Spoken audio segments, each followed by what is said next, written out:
குருவி வாவ்!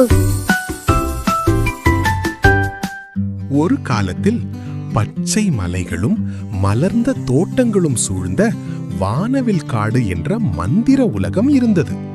அந்த காட்டில் எல்லா பறவைகளிலும் சிறியதும் சுறுசுறுப்பானதுமான ஒரு குருவி வாழ்ந்தது. அவளின் பெயர் குட்டி குருவி. குட்டி குருவிக்கு ஒரு விசேஷம் இருந்தது.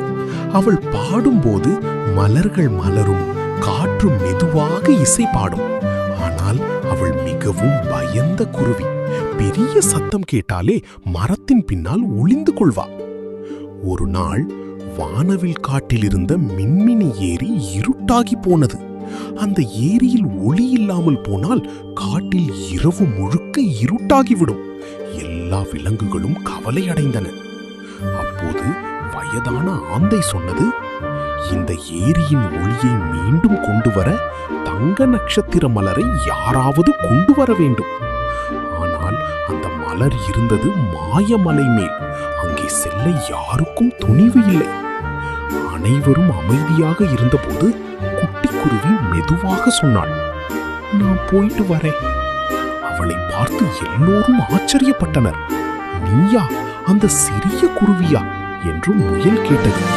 குட்டி குருவி சிரித்தாள். சிறியவங்கன்னா துணிவு இல்லைன்னு அர்த்தம் இல்லை. அவள் தனது சிறிய சிறகுகளை விரித்து நீண்ட பயணத்தை தொடங்கினாள். முதல் தடையாக ஒரு பெரிய ஆறு வந்தது. குட்டி குருவி பாட ஆரம்பித்தாள். அவள் இனிய குரலை கேட்டு மீன்கள் மேலே குதித்து ஒரு பாலம் போல நின்றன. அவள் பாதுகாப்பாக கடந்து சென்றாள்.